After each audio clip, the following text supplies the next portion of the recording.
Hello friends, नमस्कार एवं welcome. और आज हम बात शुरू करते हैं एक बहुत ही इंस्पायरिंग इंसिडेंट से, ताकि आप समझ पाएं कि जो सीरीज जो डिस्कशंस हम लगातार जनरल स्टडीज के डिफरेंट डिफरेंट टॉपिक्स पे कर रहे हैं, how relevant they are from the perspective of both your general studies and also from the perspective of both your integrated preparation, which can help you in different ways. My name is Vikas Bhardwaj. Welcome all to Ansarkari. Please do like, share and subscribe our channel. भूलिएगा मत। भूल भी जाएंगे तो कोई problem नहीं है, क्योंकि काम तो फिर भी करना ही है. So the question is, I was saying problem, but the question is that public service is recognized on the basis of tolerance. सुनिएगा ध्यान से. Public service is recognized on the basis of tolerance and compassion towards the weaker section of society. किसको नहीं पता है? सब जानते हैं. लेकिन अगर मैं कहूं कि explain the values of tolerance and compassion in this context, तो फिर आप क्या कहेंगे? बात करनी है 150 वर्ड में. यूपीएससी में क्वेश्चन आ चुका है कि भाई, पब्लिक सर्विस सबको पता है, कंपैशन चाहिए. सबको पता है पब्लिक सर्विस के अंदर टॉलरेंस चाहिए. पर इन वैल्यूज को आप एक्सप्लेन कैसे करेंगे इस कॉन्टेक्स्ट में? क्योंकि टॉलरेंस और कंपैशन तो बहुत जगह होता है, अलग अलग जगह होता है. इस कॉन्टेक्स्ट में मुझे याद आते हैं हमारे honourable president APJ Abdul Kalam साहब. तो एपीजे अब्दुल कलाम साहब ने एक आईएएस ऑफिसर से एक बार पूछा कि आप कैसे कंपैशन दिखाते हैं वीकर सेक्शन के सोसाइटी के लिए. Compassion towards weaker section of society is definitely one of the key ideas. हम उनकी बात नहीं कर रहे हैं, वो आईएएस आईपीएस ऑफिसर जिनकी हम चर्चा करते हैं कि ये पकड़ लिया, ये फरार हैं, इन पर केस चल रहा है. That is not we are talking. बात जब की है जब अब्दुल कलाम साहब ने श्री वेंकटेश्वर बुर्रा, या बुर्रा कहिए, IAS officer, he was district collector of Medak district, Medak in Andhra Pradesh. और अभी मेदक जो है वो तेलंगाना में है. तो कलाम साहब ने उनसे क्वेश्चन पूछा. तो लीड इंडिया प्रोग्राम जो है, लीड इंडिया प्रोग्राम स्टार्ट किया गया था. प्रोफेसर एन बी सुदर्शन आचार्य थे, उन्होंने स्टार्ट किया. एम क्या था? Lead India. लीड से सोचिए, यूथ इसमें इन्वॉल्व होगा, and so that you can become the change agent for societies transformation. लेकिन भैया, बोलने की बात फिर वही बात है, पर उसको एक्चुअल में हम करें कैसे? क्योंकि डिस्ट्रिक्ट में एक्सट्रीम डिप्रिवेशन था. बहुत ही फिजिकली चैलेंज लोग भी थे, और बेसिकली जो लोग इल और अनएम्प्लॉयड यूथ थे, वो कैसे अपने लिवलीहुड को ऑन करें. स्टार्वेशन की बातें भी थी, कुछ हद तक मेंटली चैलेंज पीपल भी थे. तो ये सारी प्रॉब्लम बहुत सीवियर थी. गवर्नमेंट स्कीम्स होने के बावजूद कुछ हो नहीं रहा था. तो वेंकटेशम वेंकटेशम बुर्रा सर जो है, या वेंकटेशम बुर्रा साहब ने अटेम्प्ट किया इस चीज को सॉल्व करने के लिए. तो उन्होंने पहले बनाया self help group. Self help group बनाया, उसका नाम दिया उन्होंने, एक प्रोग्राम के थ्रू उसका नाम दिया आसरा. यानी 2 मील लोगों को, नीडी लोगों को कैसे भी करके 2 मील दिलवानी पड़ेगी, 2 मील दिलवाई जाएंगी. और सेल्फ हेल्प ग्रुप जो है वो हर विलेज में नीडी लोगों को आइडेंटिफाई करेगा. एक अनएम्प्लॉयड वुमेन को रखा गया ताकि वो खाना सर्व करेगी. और लोकल पीपल और सेल्फ हेल्प ग्रुप ने आपस में हाथ मिलाया ताकि उस सारे मटेरियल को वो अरेंज कर सके. तो इतना मुश्किल काम नहीं है, लेकिन इसके लिए डेडिकेशन चाहिए, इसके लिए नियत चाहिए, इसके लिए सोच चाहिए. फिर एनजीओ का रोल आया. कलेक्टर साहब ने जो है, मेडिक डिस्ट्रिक्ट एडमिनिस्ट्रेशन और एनजीओ, जैसे मैंने पहले भी डिस्कस किया है आपसे कई बार, उन्होंने जो है एक सिस्टम बनाने की कोशिश की. तो एक प्रोग्राम बन गया है आश्रय. आश्रय का काम था कि लोगों को डिग्निटी के साथ लाइफ दी जाए, मेंटली चैलेंज लोगों को, होमलेस लोगों को. तो यानी रेस्क्यूड लोग स्ट्रीट से लेकर हॉस्पिटल ले जाए गए. डेस्टिट्यूट पीपल अभी भी आप करते हैं, ये तो होता है. न्यूट्रिशियस फूड भी मिलने लगा, ये भी पॉसिबल है. और उनको उनकी फैमिली के साथ रीयूनाइट कराया जाए. बहुत बड़ी बात है ये. इसीलिए 2007 में मेडक डिस्ट्रिक्ट एडमिनिस्ट्रेशन, ध्यान से सुनिएगा, 2007 में Medak district administration was the first government agency in Asia to receive SA 8000 certificate. SA 8000 certificate किसको मिलता है? जो सोशल अकाउंटेबिलिटी में आते हैं. यानी social accountability international is an organisation which is based in Europe, in New York, not in Europe. और उस ऑर्गेनाइजेशन ने SA 8000 सर्टिफिकेट इस ऑर्गेनाइजेशन को दिया, यानी कि मेडिक एडमिनिस्ट्रेशन को दिया. It was one of the first examples of, you can say, auditable social certifications for decent workplaces across all industrial sectors. First auditable social certification for decent workplaces across all industrial sectors. Okay. First auditable social certification. तो बुर्रा साहब ने इतना बड़ा काम करने में बहुत बड़ी भूमिका निभाई. तो कलाम साहब ने उनसे पूछा कि क्या आपके पास और कोई सजेशंस हैं? बेटर सर्विस डिलीवरी के लिए सिटीजन्स की। तो बुर्रा साहब ने कहा कि for well functioning of democracy and administration, citizens को अवेयरनेस होनी चाहिए और क्वेश्चनिंग का एटीट्यूड होना चाहिए। हम भी यही क्रिएट कर रहे हैं। Citizens are entitled for a legally dignified life, बिल्कुल सच है। Different pillars of democracy must support citizens, ये हमारे देश में है और होना चाहिए, तभी हम हैप्पीएस्ट नेशन बन सकते हैं। Cooperation, participation and responsibility is the key thing. Cooperation, participation and responsibility are the key things. तो ये जो वर्ड्स हैं, ये अब आप सोचिए, मैंने आपको जो 150 वर्ड में आंसर लिखने को बोला, बिना बुर्रा साहब का नाम लिखे, अगर इस तंत्र को आप समझते हो तो क्या आप आंसर नहीं लिख सकते? वीकर सेक्शन सोचने से क्या आपके माइंड में अपने आसपास के beggars, street children, the women and male whom we find helpless on street lights, on red lights. So citizen centric और प्रो पीपल फ्रेंडली एडमिनिस्ट्रेशन चाहिए। तो ये एग्जांपल हो गया आश्रय, आश्रा, ऐसे लाखों एग्जांपल्स हैं इंडिया में। तो कंपैशन जो है, कंपैशन मीन्स क्या है? कंपैशन का मतलब, जैसे अब आप पढ़ के राजी नहीं हो, लेकिन मान लो मेरा आपके लिए कंपैशन है, तो I am suffering along with you because you don't study. So the connection of suffering with other people brings compassion. Compassion is not sympathy, sympathy से बियॉन्ड है ये। It is in the realms of empathy. So empathy क्या है? Empathy is the ability of a person to relate another person pain, की जैसे वो आपका अपना पेन है। कोशिश तो मेरी भी खैर यही होती है, लेकिन कंपैशन उससे भी आगे है। Compassion is much more than empathy. तो कंपैशन जो है समटाइम आपके लिए जो है एक फर्टल कैपेसिटी बन जाती है। ऐसी फीलिंग आ जाती है कि आपके अंदर आप मतलब किसी और की जिंदगी जी रहे हैं। एक्चुअली में एक ये नॉलेज है, ये एक इंसाइटफुलनेस का आइडिया है कि आपको जब तक पीस और जॉय नहीं आएगा, जब तक आप रियली में वो काम ना कर सको जो आपको पीस और जॉय दिलवाए। तो I also practice somewhere that mind set and idea of compassion. तो इसीलिए एनजीओ, सेल्फ हेल्प ग्रुप्स और डिस्ट्रिक्ट एडमिनिस्ट्रेशन जब आपस में आए, स्टेक होल्डर्स को लेकर आए, तो उन्होंने इस बात को दिया कंपैशनेट। और भी एग्जाम्पल्स हैं। एक जैसे एक ऑपरेशन था, ऑपरेशन सुलेमानी। मुझे याद आ रहा है ऑपरेशन सिलोमानी, जिसके अंदर बिरयानी खिलाई जाती थी। इन कोझिकोड डिस्ट्रिक्ट इन केरला, प्रशांत नायर। दो इनिशिएटिव्स थे। ये भी सिविल सर्वेंट का कंपैशन दिखाता है वीकर सेक्शन के लिए। उन्होंने एक फूड प्रोग्राम लॉन्च किया था जिसके अंदर ऑपरेशन सुलेमानी नाम दिया। फूड वेस्टेज को बचाने के लिए, फ्री फूड खिलाने के लिए उन्होंने गरीब लोगों के लिए जो है, डिस्ट्रिक्ट कलेक्टर थे, उन्होंने डिस्ट्रिक्ट एडमिनिस्ट्रेशन और Kerala hotel and restaurant association की मदद से उन्होंने ये प्रोग्राम चलाया। कंपैशनेट कॉजिकॉड एक और वॉलंटियर प्रोजेक्ट था ये। तो उसमें सोशल मीडिया के थ्रू उन्होंने बहुत इंगेज किया। I think is a very famous person है Prashant Nair, is quite famous, you just Google it and you will find it.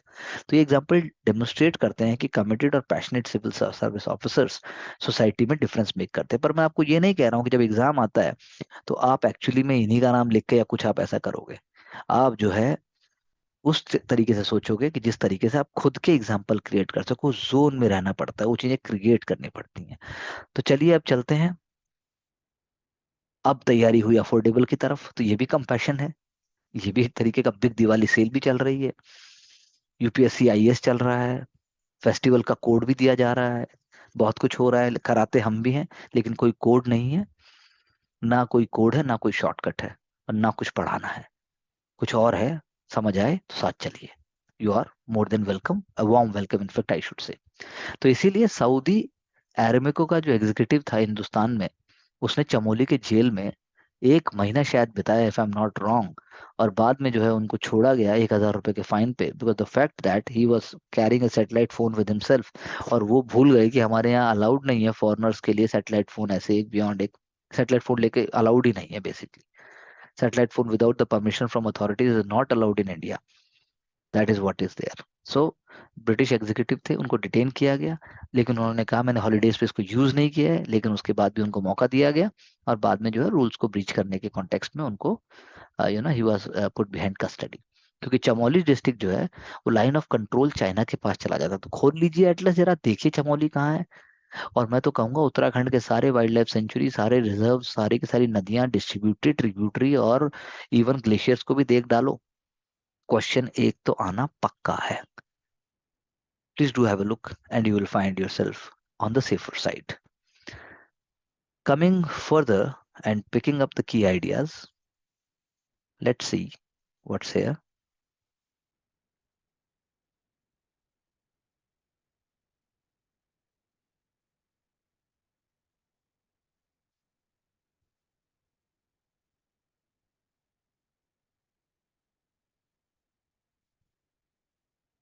Yes, now it's fine. Okay. Towards sustainable tourism and fit Ladakh, ad आ रहा है बार बार. तो sports fitness में देखिए, अगर आपको कुछ दिखता है ध्यान से तो क्या हो सकता है. हमने पहले बहुत पहले बात की थी, फर्स्ट डार्क स्काई रिजर्व भी यहाँ चालू हुआ है. फिर उसके बाद होम स्टे और ये सब चीजें तो आपको पता ही है. फूड क्राफ्ट इंस्टीट्यूट वो अपग्रेड हो गया यूटी के लद्दाख में. वे साइड अम्यूनिटीज वो भी बहुत बढ़ गई हैं, अम्यूनिटीज बहुत बढ़ गई हैं. Number of tourist visited Ladakh 2019 में, और उसके बाद 2022 में भी ऑलरेडी मतलब lot of Indians, in fact Indian are going in large numbers to Ladakh and foreigners are also going. Of success story है लद्दाख लेह की. I was able to train under the best coaches and complete various international events. ये किसने कहा? Cyclist from Leh who took part in Khelo India games. तो चीजें connect हो रही हैं, चीजें जुड़ रही हैं, हमें उसको मदद करना चाहिए. Russian language courses, wonderful, we must try to learn as many language and as many things as possible. और बात हो रही है, देखिए दिवाली के बाद जो रोशनी थी, मतलब जो पोल्यूशन कंट्रोल दिल्ली में था, ठीक है, not all neighbourhoods are equal, but on the very first day it's a poor. Fine, we have already done that, कितनी बार हम बात कर चुके हैं. Hmm, ये एक बहुत ही इंपॉर्टेंट, मुझे बहुत ही मीनिंगफुल लगा, that 10 year long course, basically 10 year long course run by Kerala government, and there is an 80-year-old Punjabi student in the class, and he has been very very keen to learn Malayalam language, and he has been writing and reading in Malayalam also.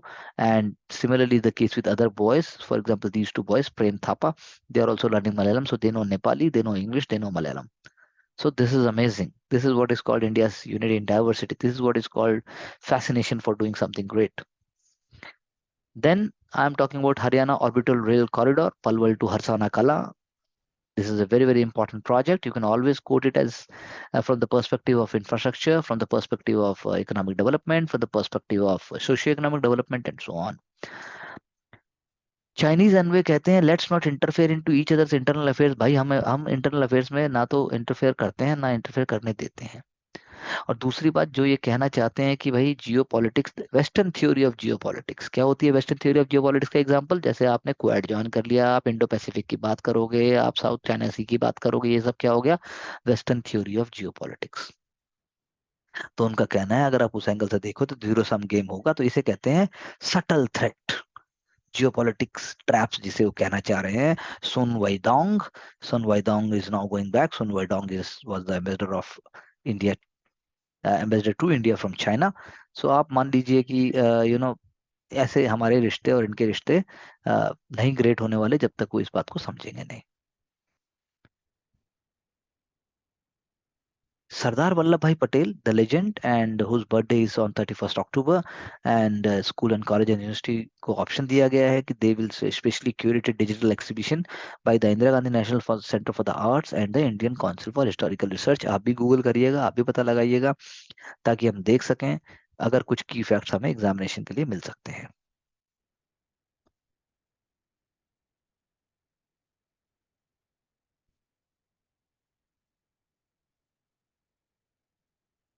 Accidental prime minister की जब ये बात करते हैं तो ठीक है. अब इकोनॉमिक मेल्टडाउन हो गया, 2 PM का रेजिग्नेशन हो गया, मल्टी कल्चरलिज्म की बात जब करता है British, that means they want to say that how his like the way we are saying Rishi Sunak have been succeeded as the prime minister, but like the way it is showcased by the article कि वहाँ पे भी structural inequalities हैं, वहाँ पर भी वो barbarism जो पॉलिटिक्स का होता है वो है. हार्डशिप्स तो अभी आएंगी ही आएंगी. ब्रिटेन उनको, आम ब्रिटेन नागरिक उनको अपने आप जैसा नहीं मानता, उनके जिनके पैसे भी राजा और रानी से ज्यादा हों, तो किसी भी मैट्रिक्स से उनको नहीं जज किया जाता कि वो रियली में आम ब्रिटेन की प्रॉब्लम को समझ पाएंगे. और obviously Boris Johnson will look forward to coming back after the when the new election comes over. So ये एक तरीके से आप कह लीजिए, एक तरीके से स्टॉप गैप अरेंजमेंट है, हार्ड चॉइस है, और यू नो आने वाले टाइम में पॉलिटिक्स पॉलिटिक्स की तरह होती है. That's what we can say for us. इससे ज्यादा हमारा टेक अवे कोई इसमें है नहीं. लेकिन हमने क्या कहा? ग्रेटर फॉरेन इन्वेस्टमेंट इंडिया में होना चाहिए, ग्रेटर ट्रेड होना चाहिए, इंडियन ओरिजिन इमिग्रेंट्स का चाइल्ड बना है, और उसके बाद और जो है गवर्नेंस पे फोकस होना चाहिए, फोकस होना चाहिए मल्टी डाइवर्स आइडियाज के ऊपर, तो दैट्स वंडरफुल। दूसरा, एक और डिबेट जो हमने पहले भी बात की थी कि मेडिसिन जो है कॉन्स्टेंटली इवॉल्व हो रही है। आपने हिंदी में टेक्स्ट बना दिया, आप तमिल में भी अभी टेक्स्ट बना दोगे, तो क्या वो स्टैंडर्ड टेक्स्ट का सब्स्टिट्यूट है? नहीं है। क्या वो स्टैंडर्ड टेक्स्ट को छोटे फॉर्म में दे देगा? नहीं दे देगा, तो ट्रांसलिटरेट करके देगा। तो यानी अभी भी आर्टिकल कहता है कि भाई जब 100 में से अगर 80 और 85 यानी 85 children, 85 who are becoming doctors, they can somehow understand English, तो फिर इस बात का कोई खास रोल रह नहीं जाता। लेकिन फिर भी it's a positive step, it is a more confident bringing step, और अपनी भाषा को आगे बढ़ाने का भी स्टेप है। या obviously we can't compare it with Germany, we can't compare it with China, क्योंकि उनका लॉन्ग टर्म इनपुट रहा है R&D के अंदर, जो कि इंडिया का नहीं है। अभी हम बहुत नेसेंट स्टेज के ऊपर हैं, और हमारी मेडिकल इंडस्ट्री अभी भारत की भाषा में मेडिसिन को समझने में अभी असमर्थ है, लेकिन ये शुरुआत बहुत अच्छी है। सिमिलरली जी की अगर हम बात करें, जी जिनपिंग की, तो हमने पहले भी बात की है कि कोएर्सिव इंस्ट्रूमेंट्स का मतलब है जहां फोर्स होती है, जहां पर प्रेशर होता है, जहां पर पुश होता है, लेकिन वो लॉजिकल और लीगल नहीं होता। ये हम कहना चाहते हैं। सेकेंडली, अगर हम कहें, हमारी जो सीखने वाली बात है कि Sunak will have to develop political persona. Rishi Sunak की अगर बात करें, उनको स्पेस दिया जाना पड़ेगा, क्योंकि कंट्री बहुत ही डायर स्टेट्स में है। लेकिन अब जो है, देखते हैं कितना मौका हो पाएगा, कितना चीजें हो पाएंगी। लेकिन इस आर्टिकल का एक बहुत अच्छा पॉइंट ये है, जैसे बैरक ओबामा कीनियन, जितना बैरक ओबामा कीनियन था, उतना ही ऋषि सुनक इंडियन है।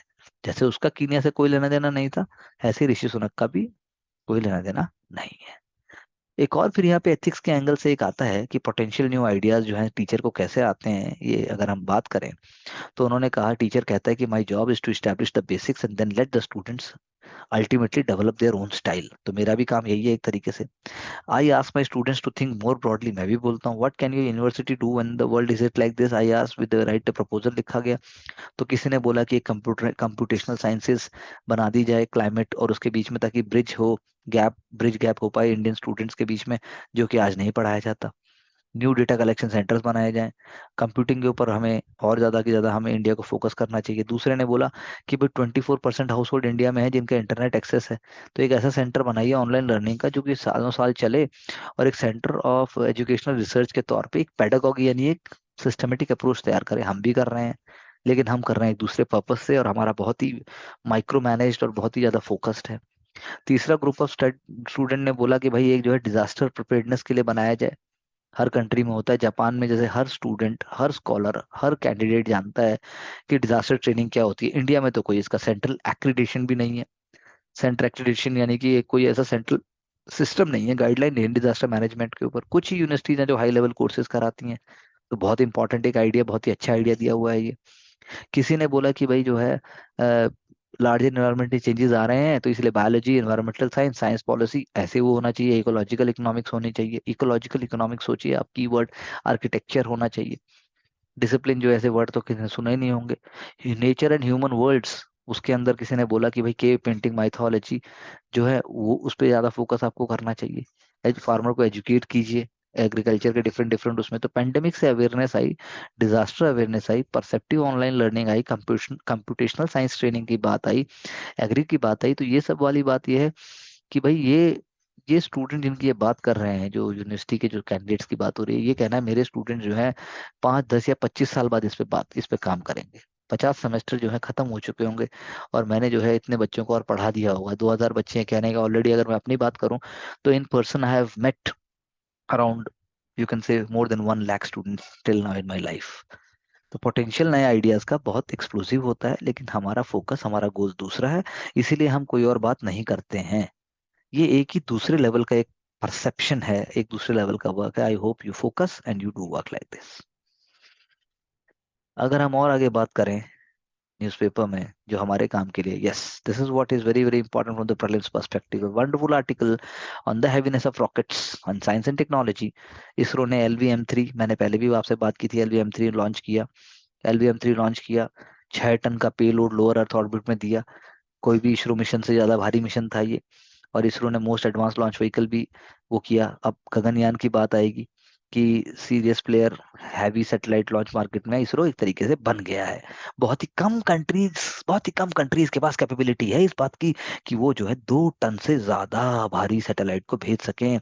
इवन इसरो को भी आज तक एरियन रॉकेट्स ऑफ यूरोप को यूज करना पड़ता था। LVM-3 जो है, जिसको आप GSLV MK3 भी बोल सकते हो पहले, वो जो है इस डिपेंडेंस को खत्म करने का एक बहुत बड़ा रास्ता है। यानी इंडिया के एम्बिशन को भी बढ़ा रहा है, इंडिया के कॉन्फिडेंस को भी बढ़ा रहा है, लेकिन साथ साथ में हमें आगे भी देखना पड़ेगा।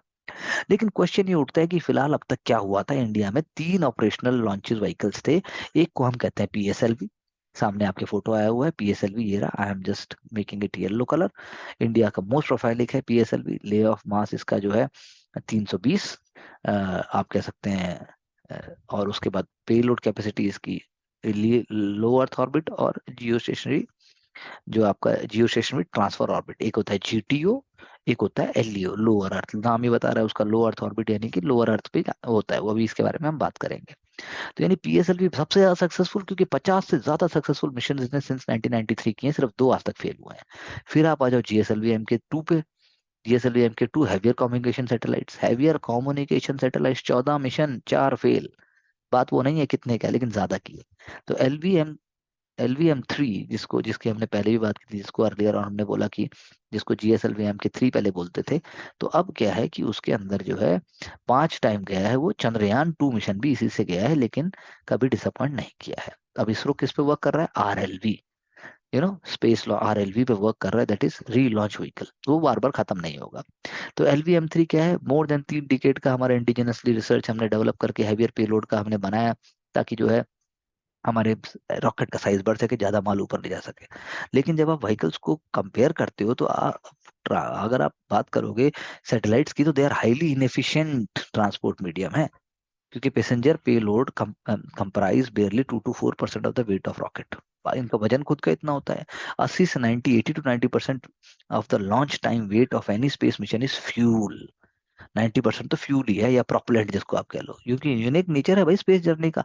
ट्रमेंडस एनर्जी चाहिए ग्रेविटी को ब्रेक करने के लिए।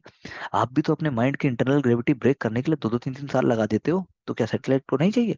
तो LVM3 रॉकेट में आप अगर बात करेंगे तो 640 टन जो है वो लोअर अर्थ ऑर्बिट पे लेके जाता है।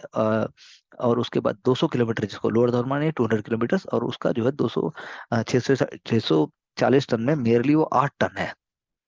और जियो स्टेशनरी ट्रांसफर ऑर्बिट की जब 35,000 किलोमीटर की अगर बात करो, तो it can carry much less, वहां सिर्फ 4 टन लेके जा सकता है।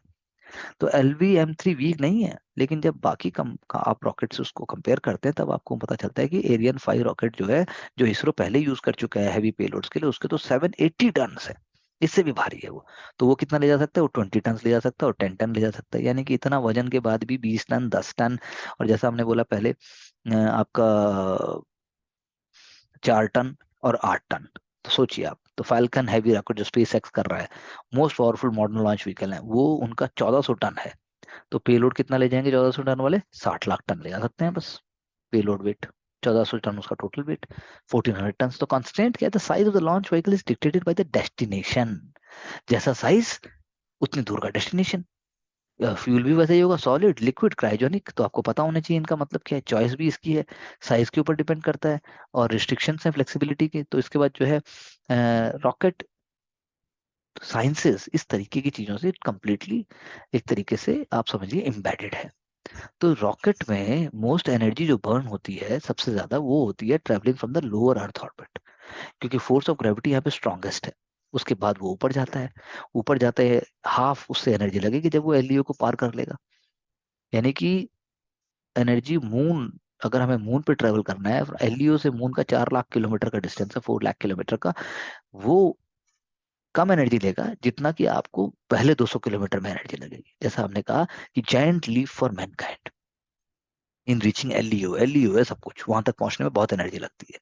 अगर मून और मार्स में आप भेज रहे हैं, किसी भी सेलेस्टियल बॉडी में भेज रहे हैं, तो more energy would be expanded in reaching such destination. अब सिंपली आप ऑर्बिट किसी सैटेलाइट में आपको बिठानी है, उससे ज्यादा तो लगेगा। तो एफिशिएंसी ऑफ द फ्यूल, वो भी एक कंस्ट्रेंट है। साइज तो है ही, बहुत सारे केमिकल यूज किए जाते हैं, उनका डिफरेंट थर्स्ट है। सारी चीजें थ्रस्ट पे डिपेंड करती हैं। मोस्ट मॉडर्न डे क्या यूज कर रहे हैं? वो सॉलिड और लिक्विड का मिक्स भी यूज कर रहे हैं। Solid fuel in the boosters, जो एडिशनल थर्स्ट देते हैं। लिक्विड स्टेज इन द, और अगली स्टेज में लिक्विड होगा, और फिर एक क्रायोजेनिक स्टेज होगी। तो इसका मतलब जो है एक परमानेंट स्टेशन अगर हम बात करें मून पे बनाएंगे या हम मार्स पे बनाएंगे, उसके तो और स्टफ कैरी करना पड़ेगा ना हमें। लेकिन कैपेसिटी रॉकेट्स की इतनी ज्यादा लिमिटेड है क्या, बार बार आप एक रॉकेट आपने भेजा उसके 5 मिनट बाद दूसरा भेजा, ऐसा करेंगे क्या? तो इसीलिए इंजीनियरिंग इनोवेशन अप्लाई करनी पड़ेगी। रॉकेट्स को मल्टीपल ट्रिप्स ले जाने पड़ेंगे, कंपोनेंट्स भी हायर स्ट्रक्चर के ले जाने पड़ेंगे या फिर असेंबल करना पड़ेगा। इंटरनेशनल स्पेस स्टेशन भी बना इसीलिए था, धीरे धीरे करके हम लेके चले गए। अदर पॉसिबिलिटी क्या है कि भैया मून और मार्स वहीं से हम कुछ करें। अब देखते हैं कि किस तरीके से चीजें आगे बढ़ती हैं, पर पीटी के लिए आपको इतना पता होना चाहिए, लॉन्ग मार्च जैसे चाइना का हैवीएस्ट है, एरियन 5 यूरोप का हैवीएस्ट है, Falcon heavy space x most powerful commercial use के लिए है, and space launch vehicle NASA का जो लेटेस्ट है वो डीप स्पेस एक्सप्लोरेशन के लिए, उसका लिफ्ट ऑफ मास 3000 है। तो ये बातें समझने की थी। जीटीयू, एलईयू हमने सब कुछ देख लिया। This is very very important for the prelims examination, please do have a look. PT के लिए दूसरा लैंसेट रिपोर्ट जो COP27 की बात करती है वो भी इंपॉर्टेंट है। विंड टर्बाइंस मेजर रिफाइनरी के पास में जर्मनी में, ये एग्जांपल दे रहा है। तो यानी लैंसेट रिपोर्ट भी यही कहती है, पीटी की अगर आप बात करोगे कि हमें क्रिटिकल जंक्चर पे हैं, क्लाइमेट चेंज जो है वो सीवियर हेल्थ इंपैक्ट लेके आ रहा है, परसिस्टेंट ग्लोबल फूड डिपेंडेंस ऐसी की तैसी करेगी, हमें कुछ तो करना पड़ेगा। तो जो जो काउंटडाउन है अर्थ और क्लाइमेट चेंज का वो आ चुका है। हम जो है फॉसिल फ्यूल को बहुत लंबे समय तक प्रमोट नहीं कर सकते, लेकिन क्या करें, करना पड़ेगा। 51 institutions including WHO, meteorological organisation सब उससे जुड़े हुए हैं। Climate change is affecting every pillar of food security. Growth season जो है मेज का 2% तक डिक्रीज हो चुका है 1981 के और 2010 के हिसाब से। Rice and winter wheat decrease by 1%। Infants under 1 year age experience an average of 72 million more person days of heat waves per year। आप सोचिए, compared to 1985-2005। Adults over 65 experience 301 million more person days। यानी कि उम्र के हिसाब से यदि आप देखेंगे तो कितने आपको गर्म दिन महसूस हुए। ये एक एग्जाम्पल्स हैं। यानी कि आप कह लीजिए कि हीट वेव डेज बढ़ चुके हैं, हीट रिलेटेड डेथ्स बढ़ चुकी है 55% इंडिया में। 55% मैन। इंडिया ने 167 बिलियन पोटेंशियल लेबर आवर्स भी हीट एक्सपोजर के कारण खत्म कर दिए हैं, यानी 5.4% ऑफ द GDP। और और तो छोड़िए, डेंगू भी इसी कारण बहुत बड़ा है, स्पेशली 1.69 इस साल। तो डेंगू आप जानते हैं नॉर्थ इंडिया में it is creating havoc. These are early warnings and we need to take steps like adapting heat action plan in the each city. Ahmedabad heat action plan जैसे मैंने पहले अभी तो चर्चा नहीं की, लेकिन we have read about it. Ahmedabad based public health जो है Indian Institute of Public Health Gandhinagar, उन्होंने इस पे सपोर्ट किया। Global burden of diseases, India की जो रेस्पिरेटरी डिजीज हैं वो बहुत बढ़ चुकी हैं। Global warming and climate change वो हम पहले ही बात कर चुके हैं। तो ये रिपोर्ट में इन्वॉल्व नहीं थी, लेकिन रिपोर्ट तो खुद ही कह रही है, इसमें आप कितना नकारेंगे। That is what we have to understand and we have to C.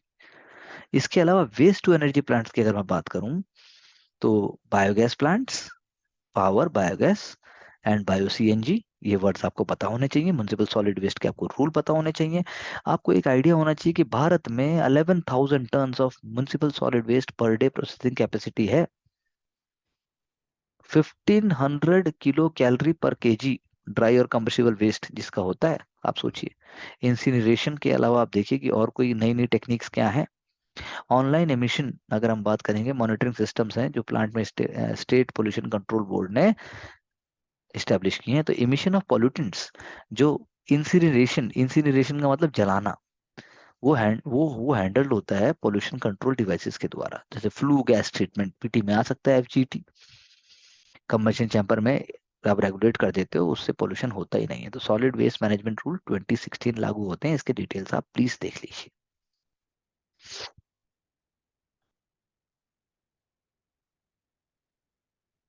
Moving further,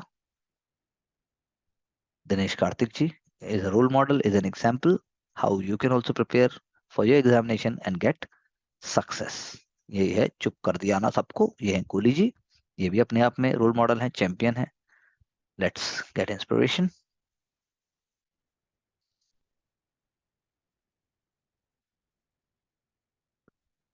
moving further to the next newspaper, On the same lines, let's try to see what is given in the Hindu newspaper.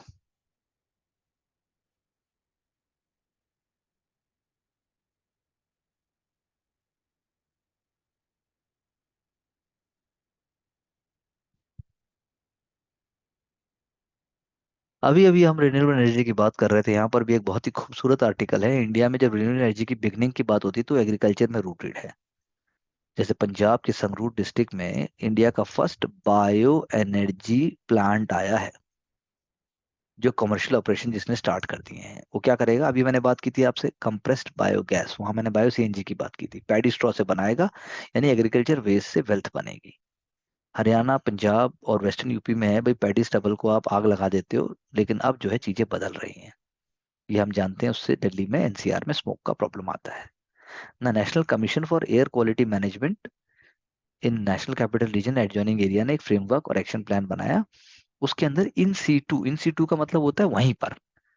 जैसे अगर पानी का तालाब है तो in situ कुछ करना है तो पानी के तालाब के अंदर ही करना पड़ेगा, यानी पैडी स्ट्रॉ को वहीं पर आपने सॉयल में मशीनरी के द्वारा यूज किया, और वहीं पर आपने crop residue management scheme ministry of agriculture के जो है वहीं आपने कर दिया। अब एस एक्स सी टू में क्या होगा, पैडी स्ट्रॉ को आपने वहां से निकाला, उसकी फायरिंग की थर्मल पावर प्लांट में, या फिर आपने फीड स्टॉक के लिए यूज किया 2G इथेनॉल प्लांट्स में। जैसे फीड स्टॉक सीबीजी प्लांट्स में आप कर रहे हो, या इंडस्ट्रियल बॉयलर्स में कर रहे हो, वेस्ट टू एनर्जी प्लांट्स में भी कर रहे हो, पैकिंग मटेरियल। ये जो पैराग्राफ मैंने आपसे भी डिस्कस किया, ये मेंस एग्जामिनेशन का अपने आप 2 पॉइंट सॉल्यूशन बन गया। इसके पॉइंट बनाने बहुत जरूरी है। इसके अलावा आप क्या कर सकते हो, स्टबल बर्निंग को बैन कर सकते हो, उसके बाद जो है अवेयरनेस कर सकते हो इसकी। लेकिन फिर भी ये सब तो प्रॉब्लम आती ही आती है। अब अब एक्चुअली में क्या हो रहा है, एक्चुअली में नीति आयोग ने अप्रोच किया एफएओ इंडिया को, और उन्होंने बात की कि भाई पैडी स्ट्रॉ स्टबल को एनर्जी में हम कैसे कन्वर्ट करें। टेक्निकल कंसल्टेशंस हुई, पब्लिक और प्राइवेट डिस्कशंस हुए, एफओए ने स्टडी पब्लिश की पंजाब में। उसके बाद स्टोरेज और final use of rice straw की बात हुई।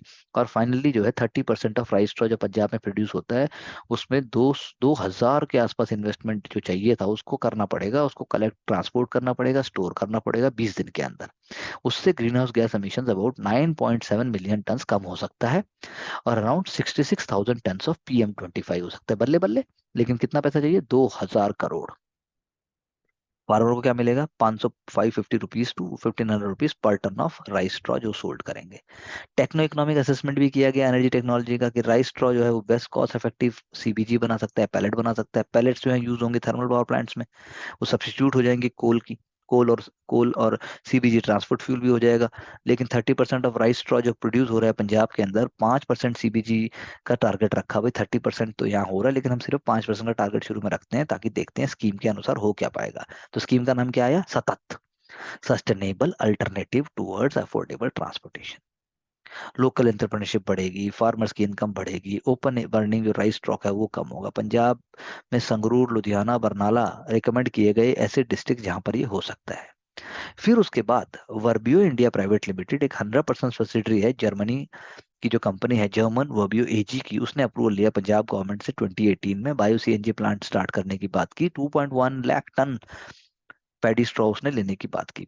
तो कहाँ बना प्लांट, प्लांट बना भूतल कला और लहरगागा तहसील संगरूर डिस्ट्रिक्ट। द प्लांट का क्या यूज करेगा, जैसे मैंने आपसे कहा, 1 लाख टन पैडी स्ट्रॉ वो लेगा। 16,000 हेक्टेयर पैडी फील्ड्स का पैडी रेजिड्यू जो है वो कलेक्ट किया जाएगा इस साल से। 33 टन्स ऑफ सीबीजी और 650 tons of fermented organic manure daily produce होगा। इससे 1.5 लाख टन CO2 एमिशंस हर साल के कम हो जाएंगे। तो ये पहली शुरुआत है, एक राइट एग्जाम्पल है, फिनोमिनल एग्जाम्पल है कि कैसे आप फ्यूचर टेक्नोलॉजी को रोल कर सकते हो। उसमें ऑब्वियसली इसमें डिस्ट्रिक्ट एडमिनिस्ट्रेशन का रोल 200% रहा ही रहा है। अब पैडी स्टबल जब होगी, सीबीजी के वैल्यू जैसे मैंने कहा कि 46 rupees per KG, as per सतत स्कीम। ऊपर हमने सतत स्कीम की बात ही की थी। और जैसे मैंने आपसे कहा, सतत स्कीम की बात की मैंने, जर्मनी की बात की। तो जो ये है सारा का सारा जो प्रोसेस हो रहा है, तो अपने आप में ये इंपॉर्टेंट केस स्टडी बन गई, कि अपने आप में इंपॉर्टेंट एक सिस्टम बन गया। तो कंप्रेस्ड बायोगैस जो हम बात कर रहे हैं, सीबीजी कंप्रेस्ड बायोगैस जो सदर स्कीम के अंडर हम कर रहे हैं, तो वो 1 एकड़ जमीन से एनर्जी आउटपुट कितना आया, 17,000 से ज्यादा का आ गया। और 30% ऑब्वियसली मेन आउटपुट ग्रेन जो हो रहा है वो तो आपका हो ही रहा है। तो आइडियल एग्जाम्पल हो गया ये वेल्थ फ्रॉम वेस्ट से, एक इकॉनमी के अंदर। बात समझे, यानी पैडी स्ट्रॉ 1 एकड़ से जो निकला, उसका जो एनर्जी है, वो एनर्जी आउटपुट यानी कि जो कंप्रेस बायोगैस हमने बनाई, उससे बात मिली 17,000 की। और 17,000 के अलावा आपको चाहिए क्या और? 30% तो मेन आउटपुट जो ग्रेन था, उससे ज्यादा पैसा मिल गया आपको, तो बहुत बेनिफिट भी है। पहली बात तो स्लरी, यानी जो स्लरी जैसे बायोगैस में बनती है, फर्मेंटेड ऑर्गेनिक मैन्योर जो है, वो तो बहुत ही यूजफुल होगा कंपोस्ट के तौर पे, क्योंकि है जैसे ही आप सॉइल में उसको डालोगे, सॉइल की बल्ले बल्ले होनी है। केमिकल फर्टिलाइजर भी कम हो जाएगा, एम्प्लॉयमेंट अपॉर्चुनिटीज भी रूरल यूथ को मिलेंगी, लार्ज वैल्यू चेन मिलेगा, पैडी हार्वेस्ट के बाद कलेक्शन, बेलिंग, ट्रांसपोर्ट, जो बायोमास का पूरा पूरा वो फायदा हो जाएगा, इकॉनमी पंजाब की मदद मिलेगी। लेकिन अब ये भी जान लो कि जो पैडी स्ट्रॉ होता है, यू नो जो पैडी स्ट्रॉ है और बाकी क्रॉप्स हैं, अगर आप बाकी क्रॉप को भी इसी डायरेक्शन में लागो, तो उनके स्ट्रॉ में ज्यादा एनर्जी होती है। तो पहली विन विन सिचुएशन है इन्वायरमेंटल बेनिफिट की, रिन्यूएबल एनर्जी की, और एनर्जी वैल्यू की, और फार्मर की इनकम भी बढ़ी। ये इनिशिएटिव रेप्लिकेबल है, स्केलेबल है, और गेम चेंजर है। इन पंजाब जो प्रोजेक्ट यूज किया पैडी स्ट्रॉ के लिए कंप्रेस बायोगैस का, ये रेप्लिकेबल हो सकता है, ये पूरी की पूरे रूरल इकोनॉमी को ट्रांसफॉर्म कर सकता है। तो आप समझिए कि नीति आयोग ने इसमें कितना इंपॉर्टेंट रोल प्ले किया। ये अपने आप में एक रिन्यूएबल एनर्जी रेवोल्यूशन है। पीटी के अंदर अगर आप ये सारा का सारा मामला समझोगे जो आपको समझाया है, तो आई एम श्योर आपका एक क्वेश्चन तो करेक्ट होना ही होना है। Nobody can stop you from that. Moving forward,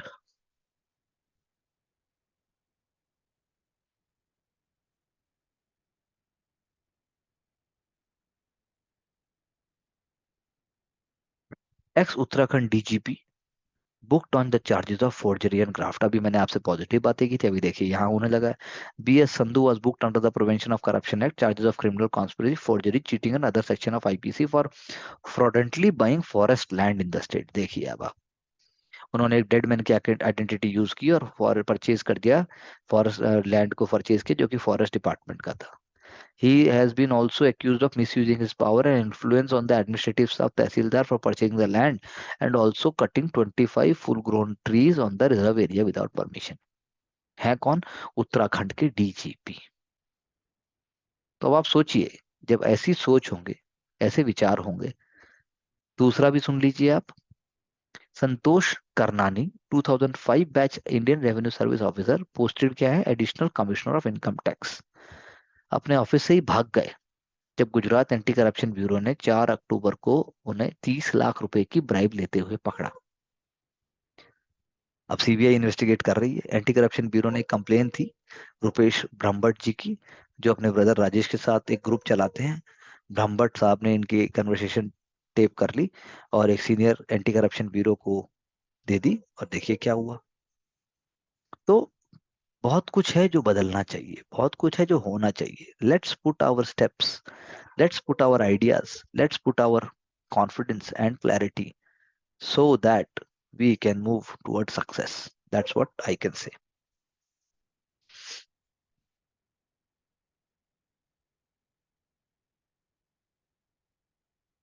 हम ऑलरेडी डिस्कस कर चुके थे कि चाइना के हमारे एक्सपोर्ट्स बढ़ रहे हैं और हमारे इनपुट्स, चाइना के हमारे हम मतलब India's export to China growing faster than inbound shipments, बात ठीक है, लेकिन we have just discussed in one of our previous lectures कि कैसे चाइना का एक्सपोर्ट, तो चाइना जो इंडिया को एक्सपोर्ट कर रहा है वो तो हो गया कम, और जो हम कर रहे हैं इंपोर्ट वो गया है बढ़। हमने ऑलरेडी इस चीज की बात हमने अपने पुराने लेक्चर में अभी की थी। So you have to understand and you have to move forward with the thinking कि एक्चुअली में हमें चाहिए क्या।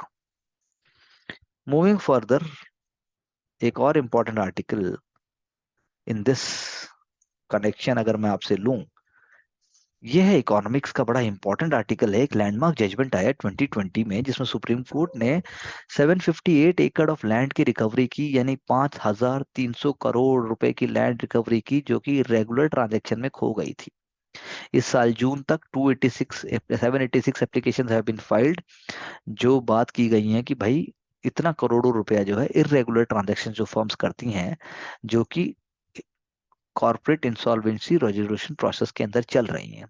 अगर ये वैल्यू रिट्रीव पूरी हो जाएगी तो फर्म्स बच भी जाएंगी और उनको इंसॉल्वेंसी में नहीं जाना पड़ेगा। लेकिन अगर ये वैल्यू पहले ही ठीक हो जाती तो बहुत सारी कंपनीज जो है वो CIRP यानी कि कॉर्पोरेट इंसॉल्वेंसी रेजोल्यूशन प्रोसेस के चक्कर में पड़ती ही नहीं। इंसॉल्वेंसी एंड बैंक्रप्सी कोड 2016, उसके अंदर दो चीजें हैं जो इरेगुलर ट्रांजैक्शंस बताती हैं। एक, फर्म्स ने अपनी वैल्यू लूज कर दी जब वो CRPA तक पहुंची, तो इसीलिए फर्स्ट सेट को हम क्या कहते हैं, अवॉइडेंस ट्रांजैक्शंस, यानी कि भाई वो ट्रांजैक्शन जो अवॉइड, एक तरीके से आप कह सकते हो कि प्रोफेंशियल ट्रांजैक्शंस कह सकते हो, अंडर वैल्यू ट्रांजैक्शन कह सकते हो, या वो ट्रांजैक्शन जो गड़बड़ है, जो होनी नहीं चाहिए थी। तो कोड क्या कहता है कि CIRP and liquidation process in transactions को डिसरिगार्ड कर दे, ताकि इनको वो अलग से देख सके, स्पेशली लास्ट 2 इयर्स में, कि भाई क्या गड़बड़ हुई है। क्योंकि सैंक्टिटी जो कॉन्ट्रैक्ट्स की है ट्रांजैक्शन के अंदर, वो तो क्वेश्चन देखनी पड़ेगी कि है या नहीं है। सेकंड, एक तो हो गई ये, दूसरी ट्रांजैक्शंस क्या है, फ्रॉडुलेंट ट्रांजैक्शंस, जो कि अक्सर जानबूझ के आप रॉन्ग करते हो, जानबूझ के आप रॉन्गफुल करते हो। तो कोड कहता है कि भाई कंपनी जब जानबूझ के करती है तब भी डूबेगी, डूबेगी, बाद में उसको कोई सहारा नहीं मिलना चाहिए। तो एडजुकेटिंग अथॉरिटी के पास पावर है कि जो वैल्यू लॉस्ट हुई है इरेगुलर ट्रांजेक्शन में, उसको तो कम से कम निकाल के लाए।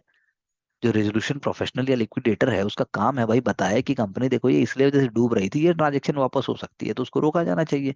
तो रिवर्सिंग अवॉइडेंस ट्रांजेक्शंस जो है वो कोड का जो ऑब्जेक्टिव है उसको प्रमोट करता है, क्योंकि first of all additional value आएगी, एग्जिस्टिंग फर्म्स के पास जो एग्जिस्टिंग फर्म की जो एसेट है उसके ऊपर आपको वैल्यू मिलेगी।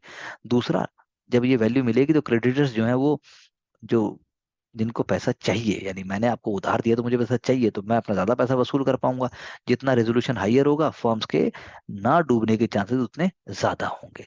सेकेंडली, जो बैंक्रप्सी कोड है वो बेनिफिशियरीज को ये कहता है कि वो उन ट्रांजेक्शन्स को अवॉइड करें। उन अवॉइडेंस ट्रांजेक्शन का मतलब उन ट्रांजेक्शन्स को हम जो है अनलॉफुली, जो भी आपने लिया गया है, जो भी कुछ किया गया है, उसको हम पता लगाएं और उसको हम ठीक रास्ते पर लाएं। इससे आपकी जो कंपनी के एसेट्स हैं वो बढ़ेंगी। तो मार्केट जानता है कि अगर कोई भी वे नहीं है उससे बचने का, तो वो नेचुरली फिर वो जो है अपॉर्चुनिस्टिक बिहेवियर की तरफ नहीं जाएगा, और वैल्यू जो है कंपनी की कंपनी में ही रहेगी, और फिर ऑब्वियसली आपको फायदा है, कंपनी नहीं डूबेगी। तीसरा, बैंक्रप्सी कोड ये भी कहता है कि जो लिक्विडेशन प्रोसीड्स जब होती हैं, स्टेक होल्डर्स को जो पैसा मिलना चाहिए, उसका डिस्ट्रीब्यूशन भी इस तरीके से होना चाहिए कि उसमें जो है सभी स्टेक होल्डर्स का बराबर का हिस्सा बने। जैसे मान लो किसी को अवॉइडेंस ट्रांजैक्शंस में से वैल्यू मिल रही है, और जूनियर स्टेक होल्डर को सीनियर स्टेक होल्डर से पहले मिल रही है, तो ऐसे तो बैलेंस बिगड़ जाएगा, वो कोड के अंदर लिखा है कि ऐसा नहीं होना चाहिए। चौथा, जो बैंक्रप्सी कोड है वो ये भी कहता है कि जिन लोगों को ये पता है कि भाई हम क्या गड़बड़ करने जा रहे हैं, हम डिफ्रॉड कर रहे हैं और सब कुछ कर रहे हैं, तो डायरेक्टर्स जो फॉर्म के हैं वो भी लायबल होंगे लॉस के लिए। उनमें से भी जो है पकड़ के उनको रगड़ा मारा जाना चाहिए, क्योंकि ऐसा नहीं हो सकता कि डायरेक्टर्स को पता ही ना हो। ये कॉर्पोरेट गवर्नेंस का एक इम्पॉर्टेंट एग्जाम्पल, एक इम्पॉर्टेंट सेट हो गया। तो इसलिए उनको भी ले लेना चाहिए घेरे में। इसीलिए अवॉइडेंस ट्रांजेक्शन्स जो हैं वो बताती हैं कि प्रॉपर्टी जो अंडरलाइंग वैल्यू जो है, बेनिफिशरीज को क्या फायदा है, क्या नुकसान है। और फ्रॉडलेंट ट्रांजेक्शन्स तो ऑब्वियसली डायरेक्टर या पर्सन जो है वो रिस्पॉन्सिबल है, उसको अगर कोई उसने पर्सनल गेन लिया है तो उसको उसका खामियाजा भुगतना ही पड़ेगा। तो एप्लीकेशन जो फाइल की गई है इरेगुलर ट्रांजेक्शन्स में, जो कि बैंक्रप्सी, जो कि मतलब बैंक्रप्सी कोड या फिर आप कह लीजिए जो पूरा का पूरा अथॉरिटी है उस चीज को लेके आती है, वो कहती है कि भाई CIRP में जाने से पहले चीजों को और ढंग से देख लेना चाहिए। दूसरा, इरेगुलर ट्रांजैक्शंस को एक बार देखा जाना चाहिए कि वो कितनी है, क्या है। तो बहुत सारी फर्म्स इस तरीके से हम डूबने से बचा सकते हैं। CIRP जो है वो लिक्विडेशन में रिजल्ट करेंगी, लेकिन अगर हमने इरेगुलर ट्रांजैक्शंस को लिया दायरे में, तो इससे बहुत सारी चीजें बच सकती हैं, बहुत सारी चीजें ठीक से हो सकती हैं। क्योंकि जब CIRP आप उसको लोगे ही नहीं कंसर्न में, then what I want to convey to you is that there will be huge loss to the economy, there will be huge loss to the tax payers money, and there will be huge loss to the system. तो ये एक बहुत ही अच्छा और unique element in insolvency और bankruptcy code का जो हमने डिस्कस किया, that I have discussed with you from the Business standard newspaper. अगर मैं एक और यहीं से बात करूं, एक इम्पॉर्टेंट उसकी, कंपटीशन कमीशन ऑफ इंडिया के जो चेयरमैन है उनका नाम है श्रीमी चौधरी, उनकी चर्चा हुई। He says that digital tech giant, जैसे अभी हमने 2 दिन पहले बात की थी गूगल और फेसबुक, इन सब की बात की थी, गूगल को उन्होंने अभी चंपी लगाई कि भाई आपको इतना माल देना पड़ेगा। तो regulator wants every player gets an equal and fair chance to succeed in the market, and they do not want the small players to push out of the market. New competition bill जो है वो parliament review कर रही है, इसीलिए अगर आप उनसे बात समझते हैं तो जो इन्फोर्समेंट है वो इनोवेशन को रोकने के लिए नहीं है। Technology market is a transient, यानी कि उसमें बदलाव आना निश्चित है, आ ही रहा है, जैसे यूपीएससी का एग्जाम है। प्रोमिनेंट प्लेयर के पास बहुत पावर है, उनके पास नेटवर्क अफेक्ट है, उनके पास मल्टी प्रोडक्ट है, लेकिन इसका मतलब ये नहीं है कि उन्हीं को मौका मिलना चाहिए। एक बार वो डोमिनेंट बन जाते हैं तो जो है वो दे स्टार्ट क्रिएटिंग सिस्टम जहाँ पे और लोग इक्वली ना आ पाए।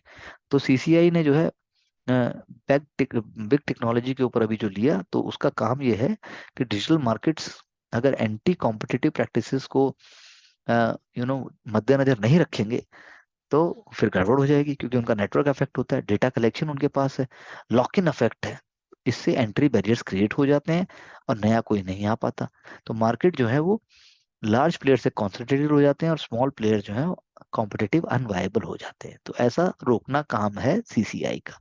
सीसीआई को बैलेंस रखना है फेयर मार्केट के अंदर और इनोवेशन के बीच में, और balance between short term static gains and long term efficiency, ये बात है।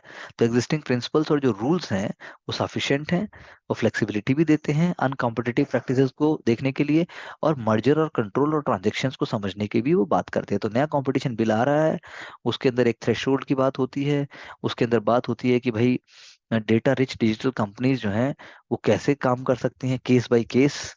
एजुकेशन की बात है, ऐसा नहीं है कि सब मिलके एक बड़ा मोनोपोली बन गई या डुओपोली बन गई। और सबसे इम्पोर्टेंट बात यह है कि जो जुरिस्डिक्शन जो है वो अगर कॉम्प्लीमेंट करती हैं कंपटीशन लॉ इन्फोर्समेंट को, तो उनको और प्रमोट किया जाना चाहिए। सिमिलरली मार्केट डिमांड के लिए भी सेंसिटिविटी की बात है। उसके बाद जो है जैसा हमने जी और सोने की बात की थी, वहां पे भी बात आई। तो ये बहुत इंपॉर्टेंट बात है समझने के लिए। रिकमेंडेशंस जो एक्सपर्ट्स ने दी हैं नए लॉ में वो आएंगी। और सबसे इंपॉर्टेंट बात यह है डील वैल्यू थ्रेशोल्ड, एक एडिशनल क्राइटेरिया वो रखेंगे मर्जर के लिए। जब मर्जर है तो डील वैल्यू थ्रेशोल्ड रखी जाएगी कि उसके ऊपर नहीं allowed. Stock market purchases stand still obligation से एग्जाम कर दिया जाएगा। कमिटमेंट और सेटलमेंट फ्रेमवर्क होगा। उसके बाद जो है रिड्यूस टाइमलाइन होगी, जो फास्टर मतलब रिव्यू होना चाहिए, टाइमलाइन टाइमलाइन जो है उसकी फिक्स हो जाएगी। और इंटर रेगुलेटरी कंसल्टेशंस होंगी, यानी कि अलग अलग रेगुलेटरी बॉडीज आपस में बात करेंगी, क्योंकि क्योंकि रोल ऑफ टेक्नोलॉजी तो अब क्रॉस कटिंग हो गया है। तो इंटरवेंशन इन डिजिटल मार्केट जो है वो बहुत इंपॉर्टेंट है, बहुत ही इंपॉर्टेंट है। एक ऐसा फ्रेमवर्क बनाया जाना जैसे यूरोप ने बनाया था digital market act, European union ने जो बनाया, वैसे ही इंडिया भी कोशिश कर रहा है कि डिजिटल मार्केट्स के यहाँ पर इस तरीके के आयाम लाए, इस तरीके का सिस्टम लाए, ताकि सबको फेयर चांस मिले, इनोवेशन भी आगे रहे और एफिशिएंसी रहे मार्केट में। This is very very important. दूसरा, उनसे अगर पूछा गया कि भाई सीसीआई की रिकवरी रेट इतनी कम क्यों रही है, तो उसका मतलब उन्होंने क्या बोला कि भाई बहुत सारी चीजें कोर्ट में है, मार्केट करेक्शन है, और पेनल्टी हमारा इतना बड़ा गोल नहीं है। हमारा फोकस है market correction and not the penalty. So this was a wonderful article which was talking about these areas. That is why I thought let's share and discuss with you so that we can understand and we can take away key areas and key points. आप keywords को और Google कीजिए, keywords को आप और समझिए, उनको पकड़ के चलिए, और कोई भी डाउट होने से you just discuss with me with open mind.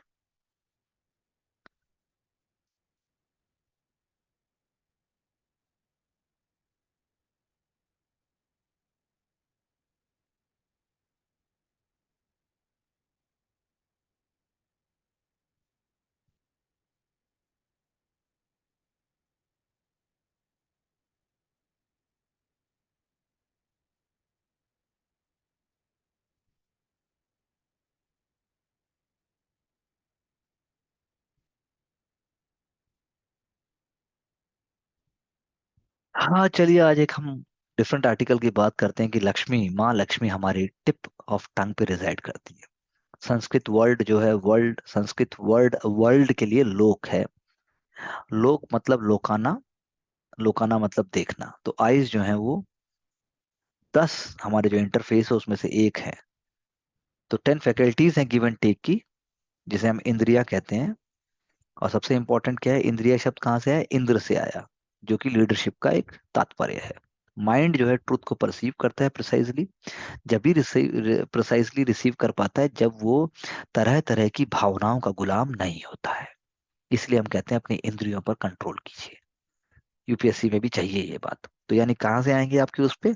ज्ञान इंद्रियों से आएंगी, यानी कान, आंख, नाक, स्किन और टंग। वाइब्रेशन चैनल होती हैं हमारे माइंड में, जैसे अभी हो रही हैं। शब्द, रूप, गंध, स्पर्श और रस। फिर और इंटरेक्शन कैसे होता है? काम इंद्रिया, यानी हमारे हाथ, पैर, मुख और हमारे जो है गुप्तांग हो गए। यानी गिव एंड टेक वाली बात है, पास्ट एक्सपीरियंस और पर्सनैलिटी से। तो इटरनल साइकिल है कर्मा की, जो कि उन्होंने कहा कि भाई ये चलती रहती है। कर्म क्या है? वो हमारी डेस्टिनी को शेप करते हैं। जो हम वाइब्रेशंस देते हैं उससे एक autonomous Infallible energy system create होता है। ये साइकिल एक रिदम को फॉलो करती है जिसको हम कहते हैं रत्न, जिससे धर्म बना रहता है। रत्न वदिष्यामी एक रेजोल्यूशन है, और उससे धर्म जो है चलता है।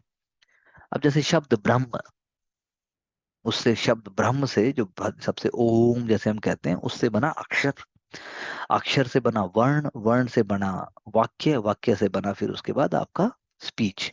तो जो भी हम बोल रहे हैं स्पीच, वो वो हमारे भीतर से आ रही है। जैसे परावाक यानी ट्रांसडेंशल साउंड। फिर एक हो गया आपका पश्यंती वाक, इंस्पायर्ड साउंड, यानी कि आप इंक्लूसिव एब्स्ट्रैक्ट विजन, आप कुछ बड़ी बातें करते हैं तो वो आपकी क्या हो गई? इंस्पायर्ड स्पीच हो गई। स्पीच फर्दर आप इवेल्युएट करोगे कि आप क्या बोल रहे हैं। फिर हो गया मध्यम वाक। फिर उसके बाद फाइनल जब आप स्टेज पे जाते हैं तब हो गया आपका व्याखारी वाक, यानी आर्टिकुलेट स्पीच। यूपीएससी में भी क्या चाहिए? आर्टिकुलेट स्पीच चाहिए। आर्टिकुलेट स्पीच यानी वैखारी वाक जब आप करते हैं तो air is passing through the vocal cords, और वो टंग को टच करके वेरियस पार्ट्स ऑफ माउथ के टच करके बाहर आती है। यानी कि जैसे एक बाण, जैसे धनुष से छोड़ा जाता है, it can not be brought back, same is here. तो इंद्र क्या हो गया? इल्यूमिनेटेड माइंड हो गया। वो आपकी सारी स्टेजेस को इंटीग्रेट करता है स्पीच की, और आपको ज्यादा साधुवाद, आपको ज्यादा सात्विक तौर पे आगे बढ़ाता है। लेकिन इंद्र में वीकनेस भी है, उसका ईगो। ईगो ही उसकी आइडेंटिटी है। तो यानी जो आपका डेजिग्नेटेड पर्पस है लाइफ का, उसी के हिसाब से आपका ईगो आएगा, उसी के हिसाब से आप स्ट्रॉन्ग इंडिविजुअल कहलाओगे। लेकिन जो लाइन है सेल्फ असर्शन और एग्रेसिवनेस के बीच में, उसके अंदर एक डिवीजन होना चाहिए। तो बृहस्पति, बृहस्पति को कहा गया है master of buddhi, that is wisdom and speech. तो speech is aligned with wisdom. जब सिर्फ स्पीच को आप विजडम से अलाइन करके बात करते हैं तो सत्य, हित और प्रियम, ये सब जो है साथ में मिक्स हो जाता है, और एक आप कॉन्शियस और एक अप्रोप्रिएट स्पीच की बात करते हो। तो सुभाषितानी यानी सुभाषिता, जिसे जब हम संस्कृत पढ़ते थे स्कूल में, तो तब कहा गया था कि लक्ष्मी जो है गॉडेस है प्रॉस्पेरिटी की, हार्मनी की। वो हमारी टंग पर निवास करती है। इसीलिए हम अपनी जिह्वा के माध्यम से हम जुड़ते हैं, और जिह्वा के माध्यम से ही हम विश्व का कल्याण, सर्व का कल्याण करते हैं। And definitely I agree with these ideas because they are definitely meaningful and mindful. अगर हम आगे बात करें, क्या बिल्ड लर्निंग मॉडल्स बनाना आसान होगा? तो आप देखिए कि नॉन टेकीज जो हैं वो भी कॉम्प्लेक्स सॉल्यूशंस का आंसर दे पाएंगे। ये हम एक बात कर रहे हैं। जैसे जैसे भाई आप कह सकते हैं मशीन लर्निंग।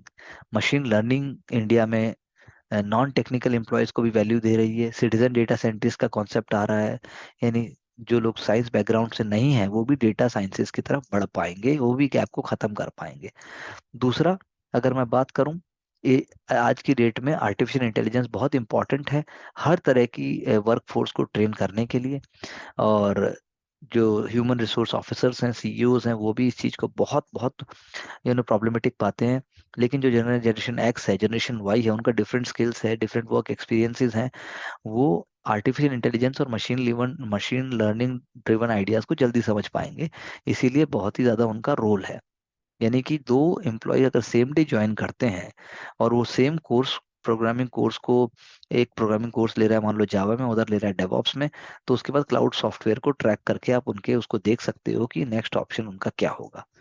तो कहने का मतलब ये है कि इंडिया के प्राइवेट सेक्टर में भी even in the government sector also, everywhere there are a lot of other opportunities where you can link and where you can connect. हमने जब आज का लेक्चर स्टार्ट किया था तो हमने ये चीजें बात की थी, हमने डिस्कशंस किए थे। तो that is what I want to share with you कि ऐसा नहीं है कि बाहर मौके नहीं है, मौके हर जगह हैं, आपको यहाँ मौके बनाने हैं। That is very very important. Cutting edge India में ही बनता है, जैसे कि भाई अब एथर ने बनाया टच स्क्रीन, वो जो स्कूटर पे आप बात करते हैं, एथर एनर्जी, उन्होंने टच स्क्रीन बनाया और वो फेमस भी हुआ और वो जो है चल भी रहा है। पहले कि भाई विजिबल डिस्प्ले उसका आएगा नहीं आएगा कार में, तो क्योंकि अंदर होता है, स्कूटी पे तो 24 घंटे सन होगा, फिर आप कैसे करेंगे? तो ये एक रियल लाइफ एग्जांपल है। एथर के जो तरुण मेहता को फाउंडर और सीईओ है एथर एनर्जी के, ही इज एन एग्जांपल। और हंड्रेड्स ऑफ इंजीनियर जो है उनके लगे रहे और उन्होंने लास्ट में उस चीज को सक्सेस की तरफ लेके आए। मैं चाहता हूँ आप भी पुश करके, कम टाइम में ज्यादा मेहनत करके सिविल सर्विसेज एग्जाम को क्रैक करने की तरफ अपना बेस्ट लगाएं, तो ही हम इतनी मेहनत को हम भी सफल बना पाएंगे।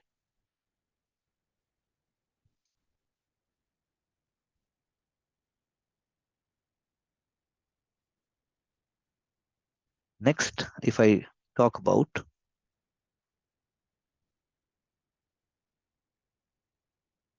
हमने ऑलरेडी डिस्कस कर लिया है दैट सीसीआई के हमने आर्टिकल को ऑलरेडी चेकअप किया, हमने ऑलरेडी उसकी बात की। So there is not much in Indian Express. I will move to the Hindu Business Line and let's see what is there in store for you. Very soon I'm going to add one more newspaper to it. We are working on it so that you can have the comprehensive and a meaningful approach. PLI scheme में आत्मनिर्भरता, PLI scheme की हम already बात कर चुके हैं। पिछले 30 सालों में सेंट्रल गवर्नमेंट्स ने जीडीपी को बढ़ाने के लिए कोई कसर नहीं छोड़ी है और इंडिया का जीडीपी मैन्युफैक्चरिंग का बढ़ने की बात हुई है, लेकिन करंटली वो 17% है, जो 2014 से थोड़ा सा बड़ा है। चाइना ने अपना शेयर, अगर मैन्युफैक्चरिंग सेक्टर में आप बात करेंगे तो 28% है 2021 में। China is the world's largest manufacturing economy. उसका ग्लोबल शेयर भी मैन्युफैक्चरिंग वर्ल्ड में 1992 में ओनली 4% था, अब वो 30% है। It is significantly higher than Germany. Germany was the biggest manufacturing economy for a very, very long time. तो इंडिया क्या करे? तो इंडिया की इंडस्ट्रियल पॉलिसी इस विषय में बहुत इंपॉर्टेंट हो जाती है। अगर इंडिया को करना है तो कम से कम 25% ऑफ इस GDP must come from manufacturing only. इसीलिए भारत की इंडस्ट्रियल पॉलिसी जो है वो यूरोप उस दिशा में बढ़नी बहुत जरूरी है। और इसीलिए भारत ने पहली बार क्या लगाया, प्रोडक्शन लिंक्ड इंसेंटिव स्कीम को लेके आया, यानी 13 मैन्युफैक्चरिंग सेक्टर्स के लिए लेके आए, जो सनराइज सेक्टर यानी जो उभरते हुए सेक्टर हैं, जो इम्पोर्ट डिपेंडेंट सेक्टर हैं, उनके लिए लेके आए। Central government is committed to pay 2 trillion rupees as a direct cash intensive incentives to those companies, those firms जो कि अपने टारगेट को पालेंगी। अगर सक्सेसफुल हो गया तो 500 बिलियन यूएस डॉलर का मैन्युफैक्चरिंग आउटपुट होगा और 2 लाख क्वालिटी जॉब्स भी होंगी और वनरेबिलिटी भी कम हो जाएगी। स्ट्रेटेजिक सेक्टर जैसे इलेक्ट्रॉनिक्स हो गया या एडवांस फार्मास्यूटिकल इंग्रेडिएंट्स हो गया। कैसे हम इस पे विश्वास कर सकते हैं? मोबाइल सेक्टर में ऑप्टिमिज्म आया, पीएलआई को लेकिन ध्यान से देखना पड़ेगा, मॉनिटरिंग होनी पड़ेगी, एक्टिव कोऑर्डिनेशन होना पड़ेगा, फ्रॉड बचाने पड़ेंगे और जो है टैरिफ और नॉन टैरिफ प्रोटेक्शन के चक्कर में प्राइमरी ऑब्जेक्टिव उसका खत्म ना हो जाए। ग्लोबली कॉम्पिटिटिव हमें मैन्युफैक्चरिंग कैपेसिटीज को क्रिएट करना पड़ेगा और ये जो है डोमेस्टिक कैपेसिटीज पे भी डिपेंड करेगी। फ्रंटलाइन टेक्नोलॉजीज जो डेवलप होनी चाहिए, जो कोऑर्डिनेशन चाहिए वो होना पड़ेगा और मार्केट एक्सपेंडिंग शेयर जो हमारा वर्ल्ड मार्केट में होना चाहिए, उसके लिए जो है सेंटर स्टेट का कोऑर्डिनेशन बहुत बहुत इंपॉर्टेंट है, जैसा मैंने बोला।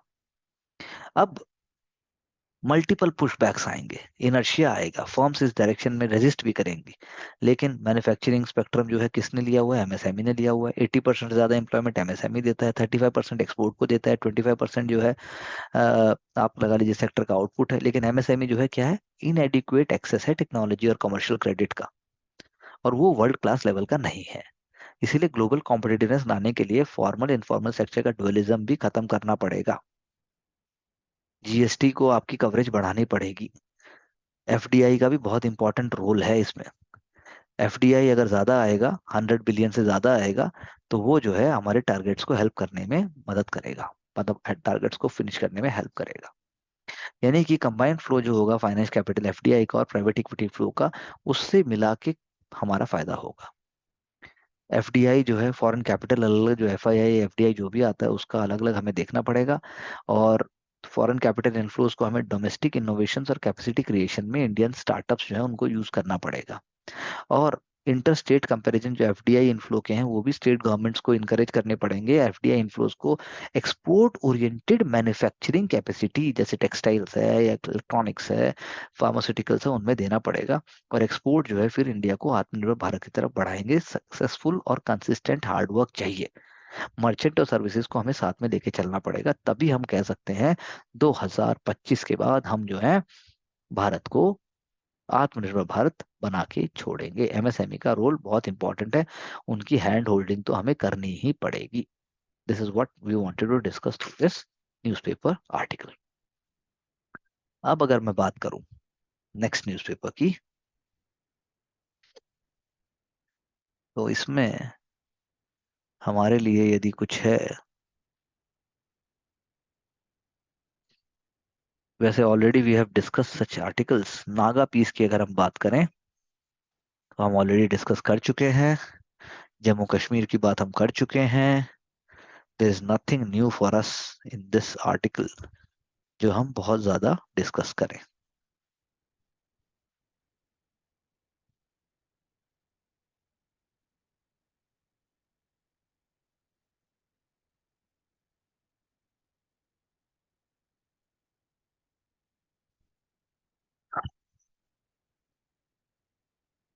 चलिए हम इतना बात कर सकते हैं कि टेररिज्म की यदि हम बात करते हैं तो थ्रेट बहुत खतरनाक है। यूएन को बहुत स्ट्रांग होना पड़ेगा, यूएन को बहुत क्लियर होना पड़ेगा। 2023 में ग्लोबल ऑर्डर जो है वो फ्लक्स में है। तीन क्रिटिकल इश्यूज हैं उसके सामने। काउंटर टेररिज्म एक बहुत बड़ा इशू है। यूनाइटेड नेशंस को देखना पड़ेगा, जैसे एंड टू एंड इंस्क्रिप्शन की और वीपीएन जो नए सिक्योरिटी चैलेंजेस हैं उनको वो कैसे हैंडल करेगा, क्रिप्टो करेंसीज को कैसे हैंडल करेगा, ताकि वो ड्रोन और ऑनलाइन प्लेटफॉर्म जो टेरर फंडिंग के लिए उनको कैसे करेगा। तालिबान ट्विटर यूज कर रहा है, हैशटैग भी देगा सुसाइड बॉम्बर्स के, तो कैसे होगा भाई। टेलीग्राम ग्रुप भी करेगा। सेकंड जो है बिग पावर कंपटीशन जो यूएस और चाइना के बीच में चल रहा है, और ऊपर से यूक्रेन वॉर, ये दूसरा बहुत इंपॉर्टेंट प्रॉब्लम है। ईस्ट तुर्कमेनिस्तान इस्लामिक मूवमेंट जो उइगुर मिलिटेंट नोन है, जिन्होंने टारगेट में चाइना चाइना में टारगेट किए जिनजियांग प्रोविंस, आप एटलस में देखिएगा, तो उनके लिए हमें देखना पड़ेगा। एंटी टेरर लिस्टिंग नहीं हो पाई है ठीक से जैसी होनी चाहिए। तालिबान को हमें देखना पड़ेगा, नैरेटिव्स क्या है वो देखने पड़ेंगे, हमें जम्मू कश्मीर की सिक्योरिटी देखनी पड़ेगी। तो इस डायरेक्शन में इंडिया को सतत लगातार प्रयास करने पड़ेंगे ताकि international rule of law breach ना हो। और हमें जो है नए नए आइडियाज, नए नए टर्म्स को हमें देखना पड़ेगा कि भाई हम आखिर मदद कर पाएंगे कि नहीं कर पाएंगे। क्योंकि लगातार काम करने से और उस तरफ सोचने से ही कार्य होगा, नहीं तो हमारे को बहुत दिक्कत होने वाली है।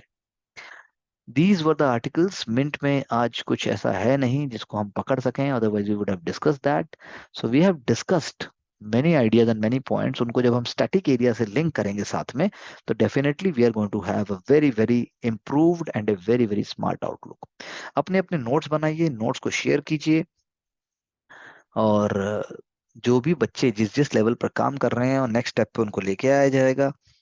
And then it is a mature game. It is not like a PMT or you can say IIT preparation, because that is also very tough, but it's a different mind game, ball game altogether, where autonomous thinking, discipline, a good memory, and a self-belief makes a lot of difference. We all try to inculcate that with your own efforts, with your own support.